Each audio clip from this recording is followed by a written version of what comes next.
नमस्कार, प्रणाम। मेरा नाम है ऋचा और बहुत बहुत स्वागत है आपका हमारे इस बेहद ख़ास कार्यक्रम बिहार में। कहते हैं कि अगर ईश्वर ने आपको इंसान के रूप में भेजा है तो आप बहुत ही उत्तम हैं, और इंसान के रूप में भी अगर आप कलाकार के रूप में हैं तो आप अति उत्तम हैं। अपने आसपास कलाकारों को रखिए और एक कलात्मक भाव रखिए। अगर आप कलात्मक भाव रखते हैं तो आप बेहद ही संवेदनशील होते हैं, आपके देखने का नज़रिया बहुत खूबसूरत होता है। आप किसी भी परिस्थिति में किस तरीके से रह सकते हैं, आप में वो शक्ति होती है। चलिए, दिन की शुरुआत हो चुकी है और आज हम कला और कला प्रेमियों के बारे में बात करेंगे। किस तरीके से कला हमारे जीवन में महत्व रखती है उसके बारे में बात करेंगे, लेकिन उससे पहले वक्त हो चला है आज के अनमोल वचन का। तो आइए देखते हैं कि आज का अनमोल वचन क्या है।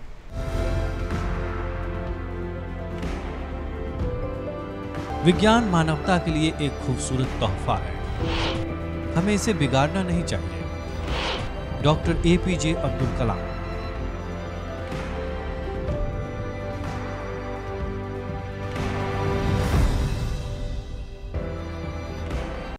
मान का, और हमने आज कार्यक्रम के शुरुआत में ही कहा था कि जो कलाकार होते हैं ना, उनकी दृष्टि अलग होती है दुनिया देखने की। वो अलग तरीके से अपने आसपास के जीवन को सजा के रखते हैं, इसलिए कि इंसान में एक कलाकार का होना बहुत ज़रूरी है। तो आज इसी विषय पे बात करेंगे। आज कला और कला जगत के बारे में बात करेंगे। आज हमारे साथ बेहद ही ख़ास मेहमान मौजूद है, अरविंद ओझा जी सर, जो कि चित्रकार हैं, कवि हैं, कला समीक्षक हैं, फिल्म निर्देशक हैं, सांस्कृतिक कर्मी हैं, और पिछले 2 दशकों से भी अधिक समय आपने जो है कला क्षेत्र को दिया है। आपका बहुत बहुत स्वागत है सर। बहुत धन्यवाद ऋचा जी। सबसे पहले तो इतनी सारी चीज़ें एक साथ करना ये आम नहीं है, बहुत ख़ास है। कैसे शुरुआत हुई और कैसे इस क्षेत्र में आना हुआ, उसके बारे में बताएं। सबसे पहले तो धन्यवाद आपका और दूरदर्शन का मुझे आमंत्रित करने के लिए। मुझे बड़ी खुशी है अपने राज्य में वापस आकर और दूरदर्शन के इस बेहद ही खास जो मंच है उसमें सम्मिलित होकर। यह यात्रा लगभग 2-3 दशक पहले शुरू हुई थी, जब मैं बिहार में था। मेरी स्कूलिंग जो प्रारंभिक जो शिक्षा है वो यहीं से हुई थी। सासाराम, रोहतास ज़िले से मैं बिलोंग करता हूँ। रोहतास में एक जगह नटवार, वहाँ से मेरी आरंभिक शिक्षा शुरू हुई। फिर मैं सासाराम में रहा और 10वीं के बाद फिर मेरा दिल्ली जाना हुआ। वहाँ से मेरी जो इंटरमीडिएट की जो शिक्षा हुई, उसके बाद फिर मैं दिल्ली यूनिवर्सिटी का स्टूडेंट बना हिस्ट्री ऑनर्स में। चूँकि मैं एक ब्यूरोक्रेटिक फैमिली से बिलोंग करता था, हम सब ब्यूरोक्रेट बनने गए थे दिल्ली, और वो दौर भी था, एक अलग दौर था। उस समय ब्यूरोक्रेसी का जो चार्म था, जो प्रभाव बहुत ज़्यादा था। लेकिन अच्छी बात ये रही कि मेरे परिवार में शिक्षा और कला का जो प्रभाव था वो बहुत पहले से था। मेरे चाचा जी JNU के थे, JNU में पढ़ाई की थी उन्होंने, हिंदी के प्रोफेसर थे। फिर बाद में वो भी ब्यूरोक्रेट बने। मेरे भाई साहब जो अभी फिल्म मेकर है बॉम्बे में, वो सब पहले दिल्ली जा चुके थे, तो मेरा भी जाना हुआ। लेकिन जब मैं बिहार से जब मैं दिल्ली गया 10+2 करने के लिए, तब जो एक सांस्कृतिक जो बदलाव था अपने राज्य में और दिल्ली जैसे जो एक मेट्रोपॉलिटन जो सिटी थी, वो जो एक प्रभाव और जो गैप था, मुझे लगता है कि उसका प्रभाव हमारे ऊपर बहुत ज़्यादा पड़ा। शिक्षा के साथ जो है धीरे धीरे जैसे हम लोग कॉलेज में गए दिल्ली यूनिवर्सिटी में, तो मेरा जो रुझान था, मुझे लगा कि जीवन में ब्यूरोक्रेसी ही सब कुछ नहीं है। मुझे लगता है कि जीवन के जो आयाम है वो बहुत सुंदर है। उसमें जो स्वतंत्रता है, अपने को अभिव्यक्त करने की जो एक जो स्पेस है, जो एक सिटी आपको देता है, एक माहौल देता है। तो ये यात्रा धीरे धीरे शुरू हुई। इसके बाद मेरा जुड़ाव, चूँकि मैं सेल्फ टॉट आर्टिस्ट था, एक ऐसे परिवार से था जहाँ पे साहित्य पहले से था, दर्शन पहले से था, तो उसका मुझे लाभ मिला। लेकिन जब मैं दिल्ली यूनिवर्सिटी में अपने एजुकेशन में था, तो धीरे धीरे जो मेरा रुझान था, मुझे लगा कि मुझे उस विधा की तरफ जाना चाहिए जो मेरे अंदर इनहेरेंट क्वालिटी के रूप में है। तो इस तरीके से मेरे भाई साहब फिल्म मेकिंग में जा चुके थे बॉम्बे, तो मैं धीरे धीरे चित्रकला की तरफ मेरा रुझान था। और मैं चूँकि सेल्फ टॉट था, मैंने सोचा कि मैं जाकर BFA करूं फाइन आर्ट्स में। कर भी सकता था, लेकिन मैं वहाँ गया, और चूँकि मैं कला पे लिखता था, बोलता था, और एक चूँकि स्व प्रशिक्षित में कलाकार था, तो मेरी एक दृष्टि अलग थी। तो जब मैं fine art school college of art गया वहाँ पे, तो मुझे लगा कि शायद वो इंस्टीट्यूशंस मेरे बहुत कंपैटिबल फील नहीं किया मैंने। तो मैंने ये निर्णय लिया कि मैं नहीं करूँगा, और जिस यात्रा पे मैं चल रहा हूँ मैं उसी यात्रा के साथ जाऊँगा। तो इस तरीके से फिर मैं पेंटिंग की तरफ मैं गया। और कला से जो मेरा जुड़ाव हुआ, उसके बाद जो जीवन को देखने की, जैसे आपने आरंभ में कहा, सच बात है, कला सिर्फ वही नहीं है जो हम समझते हैं। कला सिर्फ एक मनोरंजन का विषय नहीं है। कला भौतिक तल पे, मैं हमेशा कहता हूँ अपने सारे व्याख्यानों में कि भौतिक तल पे कला जो है एक मनोरंजन हो सकता है, मानसिक तल पे जो कला है वो ज्ञान है, वो विचार है, प्रबोधन है। और कला के और भी डायमेंशंस है। जब हम उसको आध्यात्मिक तल पे लेकर जाते हैं तो कला का जो एक बृहद जो आयाम है उसमें सब कुछ समाहित हो जाता है, वो शुद्ध ज्ञान के रूप में हमारे सामने आता है। तो ये बहुत महत्वपूर्ण है कि कला को सिर्फ हम एक एक्स्ट्रा करिकुलर एक्टिविटीज़ न मानकर कला को जीवन का केंद्र माने, कि कला में जो विचार तत्व है, जो देखने की जो दृष्टि है, जो सौंदर्य बोध है, वो हमारे जीवन को बहुत परिष्कृत करता है। और ये जो मेरा जुड़ाव हुआ कला से, उसके बाद मुझे लगा कि ये जो मुझे जो एक बदलाव आया मेरे जीवन में, और कला से जुड़ने के बाद जो देखने समझने की जो दृष्टि विकसित हुई, उसने मुझे बहुत सहायता की। और आज मैं जहाँ भी हूँ, जिस मुकाम पे हूँ, मैं बहुत खुश हूँ। और ये बहुत बड़ी बात आपने कही कि जब आप एक ब्यूरोक्रेसी फैमिली से आते हैं तो अपने इस चुनाव को दूसरे के लिए मतलब सामने रखना, ये भी बहुत बड़ी बात है कि मैं आर्ट फील्ड में जाना चाहता हूँ। जैसा कि आपने कहा कि यह एक आर्ट एक केंद्र होना चाहिए, ना कि विकल्पों में से एक होना चाहिए। तो फिर किस तरीके से आपने घर में इस चीज़ को रखा और कैसे फिर वहाँ बना, क्योंकि काफ़ी ये इस मामले में थोड़ा मैं भाग्यशाली था क्योंकि चूँकि मेरे घर में सारे पढ़े लिखे लोग थे, साहित्य पहले से था, तो कला किसी न किसी रूप में प्रत्यक्ष अप्रत्यक्ष रूप में उपस्थित थी मेरे घर में। तो जब मैंने निर्णय लिया तो हमारे घर में सबको खुशी हुई। उन्होंने लगा कि चलो आने वाला जो जनरेशन है वो इस परिपाटी को तोड़ेंगे। वो हमेशा घर के लोग यही कहते थे कि जिस भी फील्ड में रहो आप एक्सेल करो, है ना, bureaucracy itself is not everything. तो चूँकि हमने पूरा देखा हुआ था बहुत लंबे समय तक, तो हमें भी लगा कि नहीं, उससे भी अलग जो एक विकल्प है जीवन में, उसको हमें परस्यू करना चाहिए। और उसके बाद फिर मैं जब ग्रेजुएशन जब मैंने कंप्लीट की तो मेरी अंदर इच्छा थी कि मैं यूपीएससी में अपीयर हूँ, क्योंकि वो मोह जो है, चूँकि बिहार से जब हम जाते हैं तो मोह रहता है ना, वो इतना प्रभाव पड़ा रहता है हमारे और चेतन मन पे। लेकिन फिर मैंने निर्णय लिया कि नहीं करना है मुझे, और फिर मैं डिज़ाइन की तरफ गया और NIFT national institute of fashion technology में मैंने PG किया, अपीयर हुआ। टेक्सटाइल में मेरा चुनाव हुआ और फिर मैंने टेक्सटाइल डिज़ाइन का कोर्स किया। इसलिए किया ताकि मैं वहाँ से पैसे कमाऊँ डिज़ाइन इंडस्ट्री से, और मैं कला जो यात्रा है उसको मैं समृद्ध करता रहूँ, उसको मैं प्रोटेक्ट करता रहूँ। लेकिन उसके बाद जो जीवन की यात्रा हुई वो बिल्कुल अलग थी, जो अपेक्षित नहीं थी, बहुत सुंदर थी, बहुत खूबसूरत भी। और कला की जो यात्रा होती है वो अपने आप में बहुत ही मनमोहक और खूबसूरत होती है, क्योंकि कला आपको चुनता है।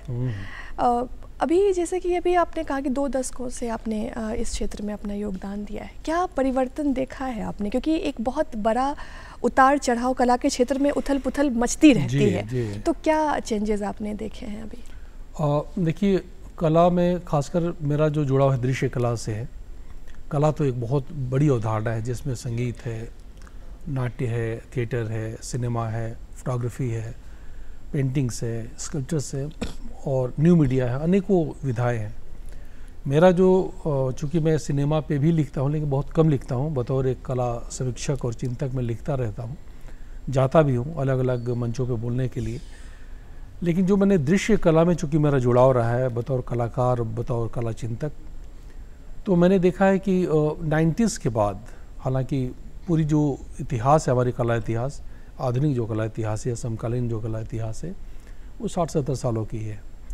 लेकिन जैसे ही आधुनिक कला शुरुआत होती है राजा रवि वर्मा से, फिर अमृता शेरगिल, टैगोर से होते हुए हम जब प्रोग्रेसिव आर्टिस्ट ग्रुप के पास आते हैं तो वो जो परिवर्तन करते हैं पूरा का पूरा कला परिदृश्य में, सबसे बड़ा जो परिवर्तन हस्तक्षेप जो है वो हुसैन, रज़ा, सुजा, ये जो बड़े कलाकार थे उन्होंने किए। वो दूसरी बात है कि आज हम उनका मूल्यांकन दूसरे तरीके से करते हैं, लेकिन सच बात है कि उस समय पे 1940s, लेट 30s, 50s के आसपास उन्होंने बड़े परिवर्तन किए।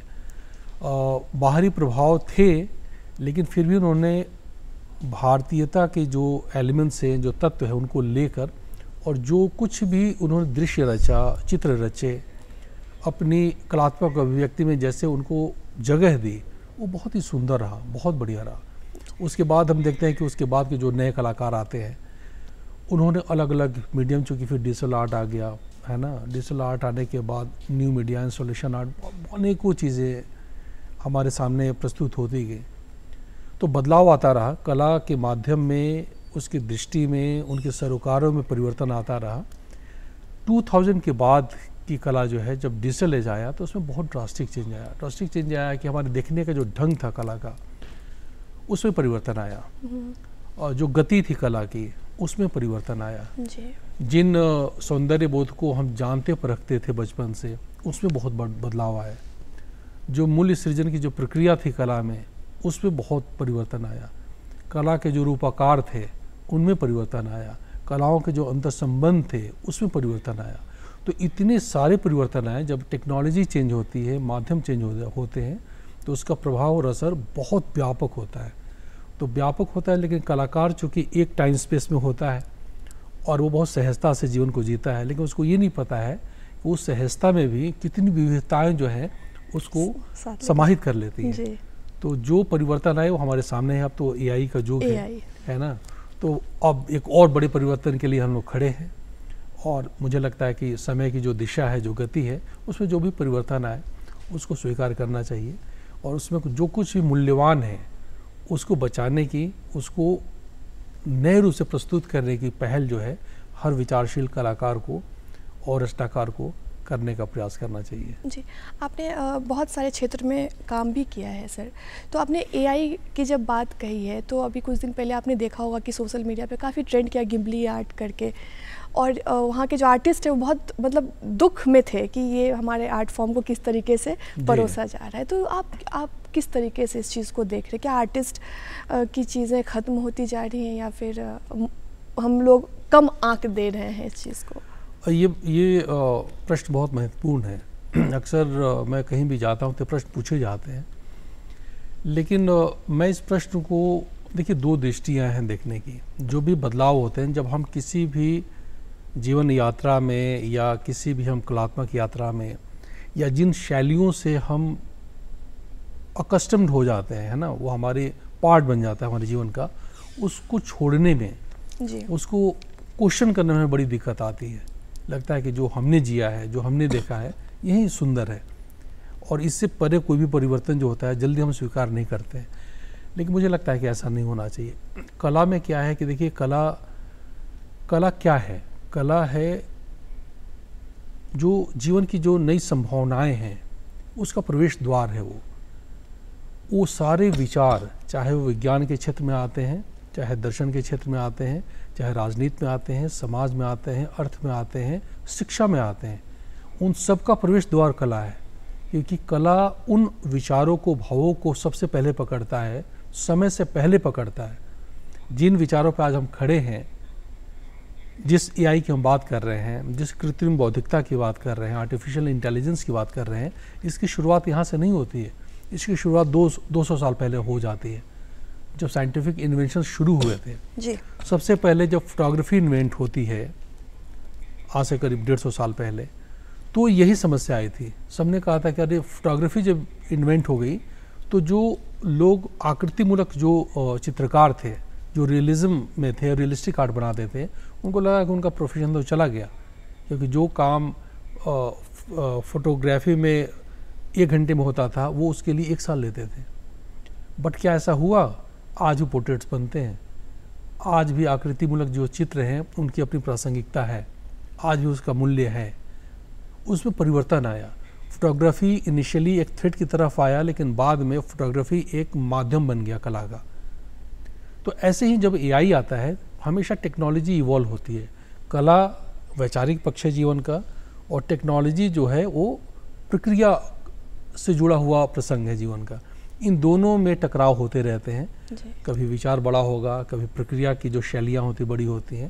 लेकिन मुझे लगता है कि जब आर्टिफिशियल इंटेलिजेंस आया तो आर्टिफिशियल इंटेलिजेंस ने ये किया कि जो कुछ भी अभी तक हम सोच सकते थे, या हम जो कुछ सोचने में 1 साल, 2 साल, 5 साल या 2 महीने लगाते थे, उसको वो 10 मिनट में कर रहा है।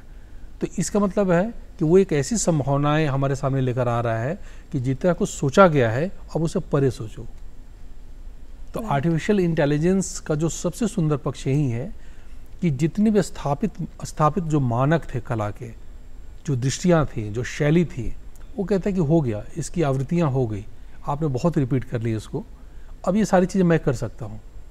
अब आपके पास रचनात्मक जो दृष्टि है, आप उसका उपयोग करें और अब आप दिखाएं कि अब आप क्या रच सकते हैं। तो मुझे लगता है कि ये बहुत ही एक सुंदर और बहुत ही एक व्यापक संभावना है, जिसमें हर कलाकारों को इस दृष्टि से सोचने की ज़रूरत है, क्योंकि कृत्रिम बौद्धिकता जो है हमने ही पैदा की है, तो मूल में तो हम ही हैं। तो कुल मिलाकर यह है कि हमने एक प्रतिकृति पैदा कर दी कि हम तो थे ही, अब टेक्नोलॉजी काम करेगी हमारे लिए। तो एक नई संभावना के तौर पे मैं इसे देखता हूँ। मुझे नहीं लगता कि कोई थ्रेट है। जब भी किसी चीज़ का जब आगमन होता है तो थ्रेट लगता है, बट धीरे धीरे वो एक आर्ट फॉर्म की तरह आप देखिए, जब कंप्यूटर आया था तो उससे यही बात हुई थी, बट कंप्यूटर की एक अपनी अहमियत है। आज भी जो वर्कमैनशिप है आज भी चल रही है। तो मुझे लगता है कि जितनी धाराएं आती हैं तंत्र की, प्रक्रिया की, पद्धति की, वो सब धीरे धीरे अपने अपने जो है ना स्तरों पे स्थापित हो जाती है। ये बहुत अच्छी बात कही आपने, और हमें लगता है कि दर्शक भी आपके इस आंसर से बहुत संतुष्ट होंगे कि काफ़ी डरे हुए जो भी कलाकार हैं आज के, कि उन्हें लगता है कि एआई जो है उन्हें रिप्लेस कर रहा है। हमें लगता है कि जिस चीज़ की जहाँ पे अहमियत है, और अहमियत को कोई रिप्लेस नहीं कर सकता है, वो कल भी वैसा ही रहेगा, आज भी वैसा ही रहेगा। जब हम बात करते हैं कि आपने कहा कि रचनाएँ तो हम में इतनी है कि हम आगे सोच सकते हैं, तो समकालीन कला की बात करें, हमारी जो पारंपरिक कला है, इस विषय में क्या कहना चाहेंगे? क्योंकि लोगों में काफ़ी ज़्यादा उलझन है इस चीज़ को लेके, तो इस ये भी ऋचा जी बहुत महत्वपूर्ण प्रश्न है, क्योंकि समकालीनता और लोक कला की जो विषय हैं, मुझे लगता है कि इसको बहुत टुकड़ों में इनसे सरोकार स्थापित किया गया है। समकालीनता को बिल्कुल एक समानांतर व्यवस्था, एक विचार के रूप में स्थापित किया गया है कि कुछ कलाकार कहते हैं मैं समकालीन कलाकार हूँ। समकालीनता का कोई आधार नहीं है अगर वो लोक कलाओं से नहीं जुड़ा है। चाहे मैं दिल्ली में रहता हूँ, चाहे मैं मुंबई में रहता हूँ, चाहे मैं यूरोप में रहूँ, अमेरिका में रहूँ, लेकिन मेरी जड़ें बिहार में हैं, है ना। तो जिन मूल्य को, जिन संस्कारों को लेकर मैं पला बड़ा हूँ, जिन दृष्टियों से मेरी पर्सनालिटी बनी है, अंततः कलात्मक अभिव्यक्ति में वही दृष्टियाँ जो हैं अपने को अभिव्यक्त करती हैं। तो कहने का मतलब है कि जब भी कोई समकालीन कलाकार, आप देखें कि जितने बड़े कलाकार हुए विश्व के, चाहे वो पिकासो रहे, विंसेंट वैन गॉग रहे, या जितने भी आप ले लें, सैल्वाडोर डाली भी आप ले लें, या हमारे यहाँ रज़ा, सैयद हैदर रज़ा हैं, मकबूल फ़िदा हुसैन है, जितने भी तथाकथित बड़े ये अंजलि एला मेनन हैं, जितने भी स्थापित बड़े कलाकार रहे, उन सब ने लोक कलाओं के तत्वों को उठाया, और जो भी कलाकार लोक तत्व के पास गए वही बड़े कलाकार बने हैं जी। तो लोक कलाओं का अर्थ ये होता है कि लोक कलाओं में जो कला के जो रूप होते हैं, जो प्रारूप होते हैं, उनका जो ब्रैकेट है वो बहुत बड़ा होता है ना। वो सिर्फ एक समय में नहीं होता। हम जो कहानियाँ, मुहावरे, जो हम हंसी मजाक की चीज़ें सुनते हैं, या जो हम गीत सुनते हैं, तो वो गीत 50 साल 100 साल की हिस्ट्री नहीं उसकी, वो परंपराओं से चले आ रहे हैं जी।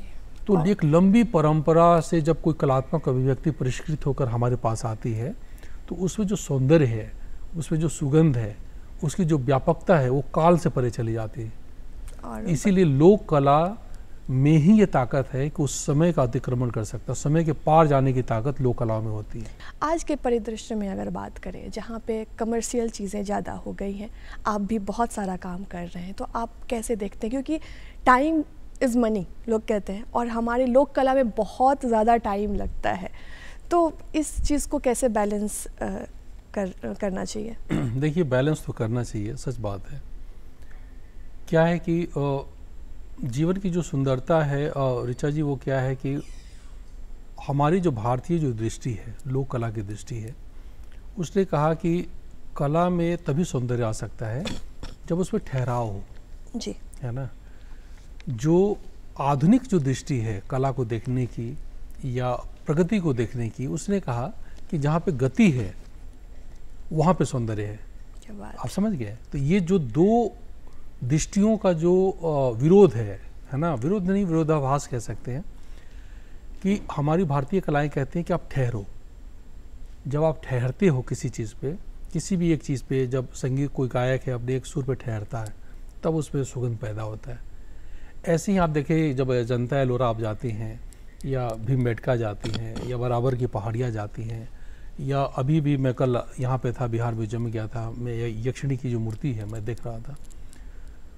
तो मैं और जो मेरे मित्र हैं वो हम लोग डिस्कस कर रहे थे ये चीज़ कि किसी भी एक वास्तुकला हो या मूर्तिकला हो या चित्रकला हो, उसके रूप को गढ़ने में कितनी ठहराव की ज़रूरत होती होगी। तो जब तक हम ठहरेंगे नहीं तब तक से वो जो आंतरिक जो आभा है कला की, बनाना कुछ और बात होती है, जो कुछ बनाया जाता है सारे कला वस्तु नहीं होती है। कुछ भी हम जब कैनवास पे कलर लगाते हैं सब चित्र नहीं होते, हम चित्र मान लेते हैं। कुछ भी जैसे गाना, सब कुछ गाना नहीं होता है, जैसे कुछ भी बोलना शब्द नहीं होता है ना। शब्द वही होता है जिसमें जिस ध्वनि में अर्थ हो, वही शब्द है। हम कुछ भी बोलते हैं तो वो अर्थ नहीं होता है। ऐसे ही कलाओं के साथ है। तो हमें तो पहले ये भेद समझना चाहिए कि जो कुछ भी हम करते हैं वो क्या सच में कला वस्तु है। यहाँ पे भी बहुत सारे प्रश्न खड़े होते हैं। आप देखें कि समकालीन कला के नाम पे जो इतने अमूर्तन में जितने कलाकार काम कर रहे हैं, उनको कुछ पता नहीं वो क्या कर रहे हैं। आप कैनवास पे कलर आप लगाइए, आप सॉफ्ट पेंटिंग बनाइए, 4 पेंटिंग उसमें अच्छी बनेंगी, लेकिन वो पेंटिंग तो बन जाएगी, लेकिन आप एक बेहतर कलाकार भी हैं और कला की दृष्टि और समझ रखते हैं, ये जरूरी नहीं है। तो कहने का मतलब है कि जिस बैलेंस संतुलन की आपने बात की, मुझे भी लगता है कि होना चाहिए, क्योंकि जिस तरीके से बाजार कला को नियंत्रित करने में लगा हुआ है, जितने कलाकार हैं वो जैसे समर्पित होते जा रहे हैं कला बाजार के सामने, मुझे लगता है कि उससे एक विषमता आई है हमारे पूरे कला जगत में। कला बाजार का विरोध नहीं है, कला चाहती है कि बाजार हो, क्योंकि कलाकार को पैसे चाहिए। जी। वो बाजार से आता है, लेकिन बाजार को कला की शर्तों पे व्यवहार करना चाहिए, न कि कला को बाजार की शर्तों पे करना चाहिए। क्या बात है, सही बात है। ये सबसे महत्वपूर्ण दृष्टि है। जब बाजार अपने को अनुरूप करेगा कला अभिव्यक्ति से, तब कला भी ऊपर जाएगी और बाजार भी ऊपर जाएगा। लेकिन जब तक कला बाजार से समन्वय स्थापित करता रहेगा, तब तक से दिक्कत है, तब तक से संतुलन नहीं बन पाएगा। तो ये संतुलन बनाने के लिए क्या एक आर्टिस्ट को क्या करने की आवश्यकता है? आर्टिस्ट को मैं तो यही कहता हूँ कि सबसे महत्वपूर्ण हर कलाकार के लिए जरूरी है कि पहले देखिए कला क्या है। कला स्वयं को जानने की प्रक्रिया है। कला हम कहीं बाहर नहीं जाते हैं जी। हम जितने बाहर जाते हैं उतने ही हम अंदर स्वयं के पास लौट कर आते हैं। तो जितनी बेहतर ढंग से हम स्वयं को जानते हैं कि हमारे विचार क्या है, हमारे भाव क्या है, हमारे संस्कार क्या है, हमारी दृष्टि क्या है, हमारी संभावना क्या है, हमारी मर्यादा क्या है, जितनी भी लिमिटेशन और पॉसिबिलिटीज़ में जितने हम बेहतर अपने को समझते हैं, उतनी हमारी दृष्टि परिष्कृत होती है। तो जितनी ज़्यादा हम बेहतर समझेंगे। अब मैं एक चित्र बना रहा हूँ या मैं एक कविता लिख रहा हूँ, तो मैं चाहूँ तो उस कविता को अमेरिका के किसी लड़की पे केंद्रित करके भी लिख सकता हूँ, यूरोप के किसी मॉन्यूमेंट्स के ऊपर भी मैं लिख सकता हूँ, नॉर्थ पोल के किसी मछली के सुंदर जो कलर से उस पर भी मैं कविता लिख सकता हूँ। मेरे पास स्वतंत्रता है संप्रेषण की। लेकिन क्या उसमें सार्थकता आएगी कि नहीं आएगी? क्यों? क्योंकि मेरे अनुभव का विषय नहीं है वो। सही बात है। आप समझ गए? अनुभव क्या है कि जब मैं उस यात्रा पे लिखूंगा जिस यात्रा से मैंने यात्रा की है, जब मैं बिहार के मजदूर पे लिखूं, बिहार की स्त्रियों पे लिखूं, दिल्ली में जहाँ रहता हूँ, जिन अनुभवों से मैं गुजरा हूँ, अगर वो मेरी अभिव्यक्ति के विषय बनते हैं तो उसमें जो सौंदर्य प्रकट होगा, जो सार्थकता आएगी, उसका कोई मुकाबला नहीं हो सकता है। क्या बात है। इसलिए कहते हैं कि अनुभव के रंग अगर उतरते हैं कैनवास पे तो काफ़ी खूबसूरत लगता है। जी बिल्कुल। आपने निर्देशन भी किया, लघु फिल्में बनाई और जो बिहार म्यूजियम में दिखाई भी गई। क्या है वो फिल्म, क्या आइडिया थी उसके बारे में बताएं। 2005 में ऋचा जी क्या था कि मैं दिल्ली में था, मेरे बड़े भाई साहब फिल्म मेकर हैं जी। तो एक मंटो, सादत हसन मंटो पे हमने एक डॉक्यू ड्रामा फिल्म बनाई थी। अच्छा। तो वो तो मेन स्ट्रीम में है, लेकिन उन जितनी भी डॉक्यूमेंट्रीज हैं, शॉर्ट फिल्म्स हैं, मैं उसमें उनके साथ रहता था, तो उसमें मैं था एज आर्ट डायरेक्टर, मैंने काम किया था। तो बहुत चर्चित हुई थी बॉम्बे ऑफ मंटो, और मुंबई इंटरनेशनल फिल्म फेस्टिवल उसे दिखाई गई थी नेशनल कैटेगरी में, और उसको स्टैंडिंग ओवेशन मिला था, फर्स्ट रनर थी वो फिल्म। फिर बहुत सारे इंटरनेशनल फिल्म फेस्टिवल्स में दिखाई गई। उसको देखकर एक हमारे मित्र हैं अहमदाबाद में, कलाकार मित्र हैं जो IPS ऑफिसर हैं, तो उन्होंने हमें आमंत्रित किया कि हमारे ऊपर जो है हम चाहते हैं कि एक फ़िल्म बनाई जाए। तो फिर मेरे भाई साहब ने मुझे दिया कि आप लिखो स्क्रिप्ट। मेरे स्क्रिप्ट का कोई अनुभव था नहीं, तो उन्होंने कहा नहीं तुम लिख सकते हो, क्योंकि फ़िल्म को ठीक से समझते हो, और चूँकि कला पे केंद्रित थी फिल्म, अमूर्त कला पे फिल्म थी। तो अब मैं जिस अप्रोच से बनाना चाह रहा था फिल्म, वो डॉक्यूमेंट्री में नहीं बनाना चाह रहा था, तो मैंने शॉर्ट फिल्म सोची। शॉर्ट फिल्म में भी मैं गया, उनसे मिला, अहमदाबाद में रहा उनके साथ, उनकी चीज़ों को समझा, लेकिन अंततः मैंने अपनी जो कला यात्रा है उसी को विषय बनाया। तो उसमें जो आप ये बोले कि जो रचना जो है, चित्र जो है, रचनाकार और समय की जो अवधारणा है, इसको लेकर ये 3 आयामी जो है ना, 3 डायमेंशनल जो कॉन्सेप्ट था, उसको लेकर मैंने एक फिल्म बनाई। उस फिल्म का नाम था स्ट्रोक विद स्क्वायर। स्क्वायर एक एलिमेंट था उनकी पेंटिंग का, जो मेरे मित्र हैं अजय जी हैं वहाँ पे। तो वो फिल्म को हमने बनाई, बहुत अच्छी फिल्म बनी, 22 मिनट की फिल्म थी वो, और बहुत ही जो एब्स्ट्रैक्ट जो आर्ट है उसको मैंने सिनेमैटिक लैंग्वेज में कन्वर्ट किया। मैंने ये नहीं बताया कि अमूर्त कला क्या है, मैंने ये बताया कि जब अमूर्तता सिनेमा के लैंग्वेज में जब वो रूपांतरित होगी तो क्या विजुअल्स बनेंगे, है ना। तो वो फिल्म भी एक आर्ट पीस है। तो वो फिल्म दिखाई गई बहुत सारी जगहों पे, फिर वो लंबे समय तक फिर उसकी चर्चा नहीं हुई। मैं उसका स्क्रिप्ट राइटर था और आर्ट डायरेक्टर था, मेरे भाई साहब ने उसको डायरेक्ट किया था, लेकिन मैं भी उनके साथ इन्वॉल्व रहा था। तो बहुत सुंदर फिल्म बनी, लेकिन एक लंबे समय के बाद, अभी 3-4 साल पहले जो है, दिल्ली में एक मित्र के घर पे फिर से मैंने उसको प्रीमियर किया। उसके बाद तो फिल्म इतनी चर्चित हो गई, जयपुर में, चंडीगढ़ में, बड़ोदरा में, मुंबई में, और फिर लास्ट जो विनाइल हुआ था यहाँ पे विनाले, उसमें बिहार म्यूजियम ने उसे स्पेशली बुलाया, मतलब उसको आमंत्रित किया उस फिल्म को, और यहाँ पे दिखाई गई। फिर बिहार गवर्नमेंट ने मुझे बुलाया, मैंने उस पर अपने थॉट्स भी दिए। तो इस तरीके से वो फिल्म एक कला जगत पे चर्चित हुई, और बहुत सारे लोगों ने उस फिल्म को देखी। अभी मैं 2-3 फिल्में बना रहा हूँ, डॉक्यूमेंट्री फिल्म है और कला और संस्कृति के ऊपर केंद्रित है। आने वाले मुझे लगता है कि दिसंबर या जनवरी में उसकी शूटिंग शुरू करूँगा। क्या बात है, आप इतनी सारी चीज़ें करते हैं, कैसे मैनेज करते हैं? देखिए क्या होता है कि मुझे लगता है कि सारे जो माध्यम है, कला के माध्यम, सब एक दूसरे से जुड़े हुए है ना। एक बहुत महत्वपूर्ण विचार है कला में कि प्रतिभा जो है ना वो अराजक होती है, प्रतिभा संतुलित नहीं होती है। तो किसी भी एक माध्यम में इतनी क्षमता नहीं होती है कि आपके सारे ही जो एक्सप्रेशंस है उसको बांध ले। तो आप ये देखें कि जितने भी क्रिएटिव लोग होंगे तो वो राइटिंग भी करेंगे, वो थोड़ा बोलेंगे भी, थोड़ा गाएंगे भी, चित्र भी बनाएंगे। वो इसलिए नहीं कि वो माध्यम में दक्षता है उनकी, इसलिए कि वो इतने डायमेंशंस होते हैं उनके अंदर कि अब चित्र सारी बातें नहीं कह सकता है। कोई भी अगर एक कला माध्यम सारी बातें कह देता तो दूसरे माध्यम की जरूरत नहीं पड़ती। सही बात है ना। जी जी।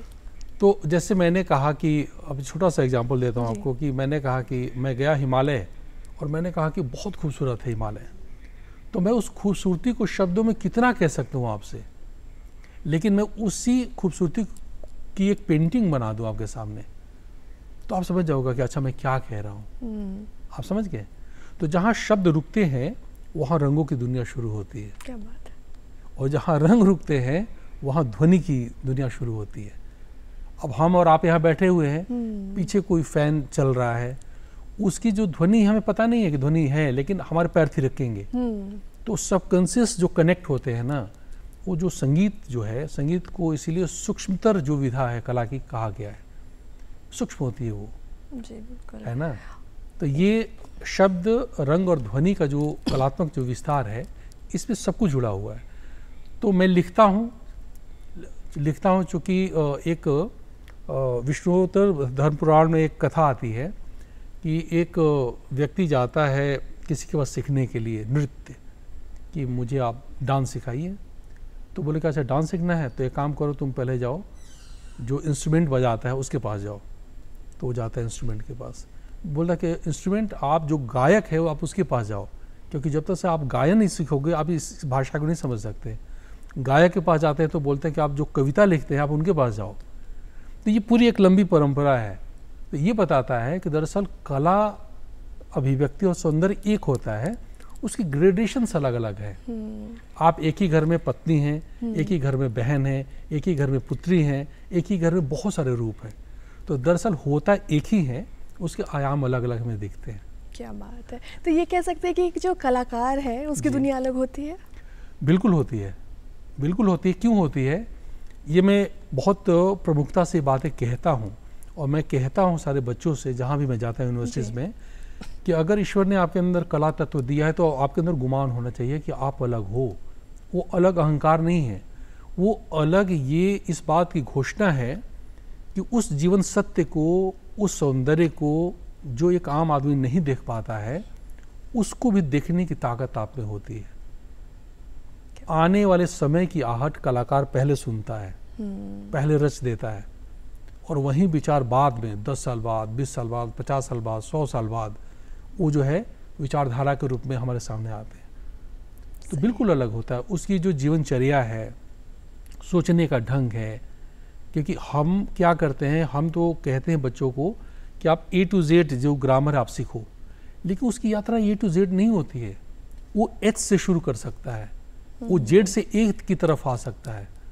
तो जो सामान्य व्यक्ति है उसको लगता है कि कैसा बच्चा है ना, ये एबनॉर्मल है, या ये हमारी परिपाटी में फिट नहीं होता है, हमारी समझ से बाहर है, तो हम उसको पागल कह देंगे, हम उसे आवारा कह देंगे, हम कुछ कह देंगे। लेकिन सच बात है कि पूरे विश्व में जितनी भी बड़ी रचनाएं हुई, चाहे वो साहित्य की थी, कला की थी, विज्ञान की थी, दर्शन की थी, किसी भी क्षेत्र में वो उन्हीं बच्चों ने की थी जो आपके फॉर्मेट में फिट नहीं होते थे।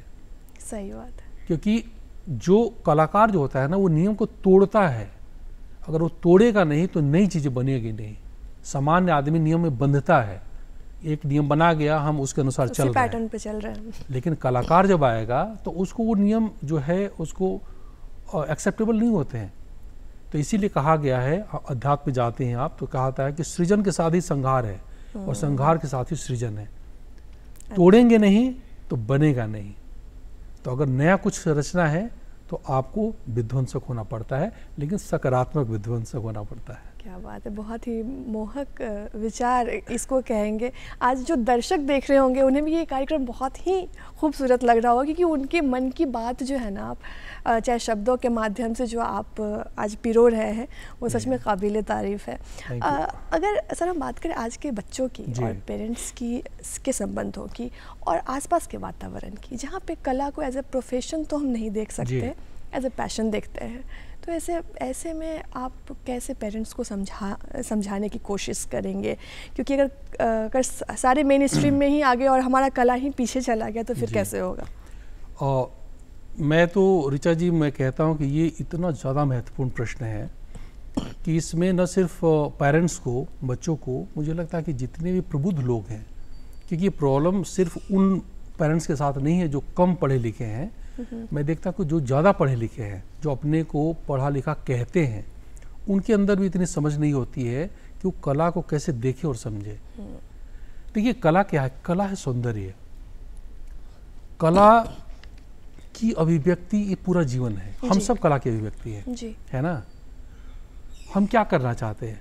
हम बहुत अच्छे कपड़े पहनना चाहते हैं, हम अच्छा दिखना चाहते हैं, हम अच्छे चेयर पे बैठना चाहते हैं, हम अच्छे स्टूडियो में प्रोग्राम करना चाहते हैं, हम अच्छा घर बनाना चाहते हैं, हम अच्छा जीवन जीना चाहते हैं, हम अच्छा खाना चाहते हैं, हम अच्छा, ये जो अच्छा है यही कला है।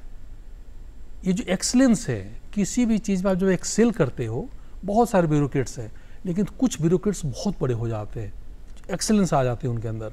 बहुत सारे राष्ट्र नेता हैं, लेकिन गांधी, लोकनायक जयप्रकाश, लोहिया, ये कुछ लोग बने, है ना। तो जब भी कोई भी चीज़ एक्सीलेंस में जाती है तो वो कलात्मक रूप ले लेती है। इसलिए हम कहते हैं ना, ये कलाकार व्यक्ति है। कला और कलाकार के प्रति इसीलिए आदर जुड़ा होता है। मैं दूसरी बात ये कहना चाहता हूँ सारे पेरेंट्स को कि जो एक जो पढ़ाई, चूँकि हम लोग भी वहीं से वैसे ही पढ़े लिखे हैं, लेकिन बाद में हमें समझ में आया कि वो जो पढ़ाई है, जो पढ़कर हम जाते हैं, जब हम जीवन के पाठशाला में जाते हैं तो उसकी उपयोगिता और उसकी जो सार्थकता है उतनी नहीं होती है जितनी हम समझते हैं। बहुत ऐसे लोग हैं जो बहुत अच्छे टॉपर थे, अच्छे ब्यूरोक्रेट बने, अच्छी जगहों पे गए, लेकिन जीवन की पाठशाला में फेल हो गए। जी जी। वो कहीं नहीं है। लेकिन वो सारे बच्चे जो जिनमें कलात्मकता थी वो सब एक्सेल किए। मैं सबको कहता हूँ कि आप बिल्कुल पढ़ाइए, क्योंकि पढ़ना ज़रूरी है, पढ़ने के बिना कोई दृष्टि नहीं आ सकती है। लेकिन जैसे हम उसमें कोई कला, कोई भी एक कला, आप संगीत से जुड़ जाए, चित्र से जुड़ जाए, नृत्य से जुड़ जाए, मूर्ति कला से, क्योंकि कला मनुष्य को मनुष्य बनाती है। हम मनुष्य हैं, जानवर नहीं हैं, इसका बोध सिर्फ कला कराती है। हम पढ़ते पढ़ते, पैसा कमाते कमाते कब मनुष्य से जानवर बन जाते हैं पता नहीं चलता है। सही है, सही। तो कला जो है, कला हमें बताती है कि आप अपने हृदय में प्रेम रखो। जब प्रेम रखोगे तो आपकी अभिव्यक्ति सुंदर होगी जी। और ये जो सुंदरता है ये हमें पशुता से अलग करता है। तो मुझे लगता है कि जो कला जो है हर क्षेत्र में, जब भी आप अच्छे आप नेता बने, अच्छे ब्यूरोक्रेट बने, अच्छे ऑफिसर्स बने, अच्छे टेक्नोक्रेट बने, अगर आपकी दृष्टि में कलात्मकता है तो आप सोच नहीं सकते कि आप कितना ज़्यादा एक्सेल कर सकते हैं, बहुत ज़्यादा जी। और इसमें पेरेंट्स को भी ध्यान देने की आवश्यकता बिल्कुल देना है। चाहिए। और सर, आपने सांस्कृतिक उद्यमिता के बारे में जिक्र किया था, ये क्या है? सांस्कृतिक उद्यमिता जो है बहुत पुराना टर्म है, हालांकि इधर 15 साल 20 सालों से ज़्यादा प्रचलन में आया है। सांस्कृतिक उद्यमिता से पहले सांस्कृतिक अर्थव्यवस्था होती है। अर्थव्यवस्था का वह रूप जिसमें सांस्कृतिक जो पक्ष है उसका योगदान होता है। जैसे पूरे विश्व में कल्चरल जो इकॉनमी है, पूरे विश्व के जीडीपी का 2% है, ये हमें पता नहीं है। हम और आप क्रिएटिव लोग हैं, आप सोशल वर्कर हैं, मैं आर्टिस्ट हूँ, कल्चरल एक्टिविस्ट भी हूँ, कोई सिनेमा बना रहा है, कोई डिज़ाइन कर रहा है। ये जितने भी कलात्मक और रचनात्मक जो हम कार्य करते हैं उससे जो अर्थोपार्जन होता है, उससे जो इकोनॉमी को हम क्रिएट करते हैं, ये कल्चरल इकोनॉमी में आती है। आप समझ गए? टेम्पल जो इकोनॉमी है, इतने सारे टेम्पल्स हैं, ये सब कुछ कल्चरल इकोनॉमी का पार्ट है, हमारा सांस्कृतिक पक्ष से जुड़ा हुआ विषय है वो। आप समझ गए? ऐसे ही आप ये देखें कि जितने भी फेस्टिवल्स हैं हमारे, होली है, दिवाली है, दशहरा, ये सब तो कल्चरल इकोनॉमी एक इतना बड़ा डोमेन है कि इसकी इकोनॉमी को भी ठीक ठीक से मेजर नहीं किया गया है, क्योंकि इसके दो पक्ष होता है, एक टेंजिबल होता है, एक इनटेंजिबल होता है। टेंजिबल में तो हम समझ में आता है कि हम कलाकार हैं, हमने क्राफ्ट बनाया, प्रोडक्ट हमने बेच दिया, हम उसको माप सकते हैं। लेकिन जो लोग ज्ञान में हैं वो भी कल्चरल इकोनॉमी में। अब ज्ञान को आप कैसे मापेंगे? उनका कितना बड़ा रोल है। विवेकानंद ने पूरे भारतवर्ष की दिशा ही चेंज कर दी, है ना। शंकराचार्य आते हैं और पूरा का पूरा वो एक महात्मा बुद्ध आते हैं और उन्हें पूरे विश्व के सोचने के ढंग को बदल देते हैं। तो आप उसको कैसे मेजर करेंगे? ऐसे ही हर रचनाकार, हर कलाकार जो ज्ञान केंद्रित है, जो ज्ञान के प्रसार से अर्थव्यवस्था में योगदान दे रहा है, राष्ट्र निर्माण में अपनी भूमिका को सुनिश्चित कर रहा है, उसकी मेजरमेंट हम कैसे करें? तो कल्चरल इकोनॉमी एक बहुत बड़ी अवधारणा है। और वो लोग, जैसे मैं हूँ, तो मैं पहले प्लानिंग कमीशन के साथ काम भी करता था, बहुत सारे गवर्नमेंट प्रोजेक्ट। जब मुझे ये समझ में आया तो हमें लगा कि सांस्कृतिक पक्ष से जुड़कर, शिक्षा, कला और क्राफ्ट का जो सेक्टर, इससे जुड़कर हम जो कुछ भी कर सकते हैं, हम उसमें संरक्षण करते हैं, हम उसमें नवाचार करते हैं कि नई चीज़ें हम बनाएं, ठीक है। हम उसको लोकल जो फोक जो आर्ट है उसको हम विश्व मंच पे कैसे लेकर आ सकते हैं। ये जितने भी तमाम उद्यम हैं, इसी को सांस्कृतिक उद्यमिता कहते हैं। क्या बात है। और उम्मीद करते हैं कि जो लोग नहीं जान रहे होंगे उनके लिए भी ये नया होगा और काफ़ी महत्वपूर्ण होगा। आपसे बात करके सर समय का पता बिल्कुल नहीं चला कि हम लोग कब इतनी सारी बातें और इतनी बेहतरीन बातें हम लोगों ने की कला संस्कृति जगत में, फिल्म जगत में। चलते चलते, क्योंकि समय की पाबंदी है, तो दर्शकों को आप क्या कहना चाहेंगे? मैं तो यही कहना चाहूँगा कि कला और संस्कृति जो है वो जीवन की किसी समानांतर व्यवस्था का नाम नहीं है। संस्कृति के बिना, आप ये देखें, मैं छोटा सा एग्जांपल देता हूँ। हमारे यहाँ लोकनायक जयप्रकाश हुए, उन्होंने एक संपूर्ण क्रांति की अवधारणा दी। तो उन्होंने कहा कि राजनीतिक जो विचार है सबसे ऊपर है, सामाजिक है, अर्थ है, भाषा है, संस्कृति, फिर नीचे अध्यात्म रखा। संस्कृति जो है अधिष्ठान है, वो गंगोत्री है जिससे हमारी सभ्यताएं निकलती हैं, सारे विचार निकलते हैं। हम जो कुछ भी कर रहे हैं, चाहे राजनीति में करें, समाज में करें, अर्थ में करें, वो गंगा नदी की तरह है। लेकिन जो संस्कृति है वो गंगोत्री है, वो स्रोत है। पहले के समय में कोई, आज हम जीडीपी से मेज़र करते हैं कि कोई देश कितना ज़्यादा प्रोग्रेसिव है। पहले सांस्कृतिक कल्चरल पैरामीटर्स होते थे कि आपने कितने मॉन्यूमेंट्स बनाए, कितने फोर्ट्स बनाए, कल्चरली आप कितने एनरिच हुए, है ना, कितना जो इंडेक्स था हैप्पीनेस का, वो मापदंड हुआ करता था कि आपके अंदर कितनी सुंदर काव्य लिखे गए, कितनी कलाकृतियाँ बनाई गई।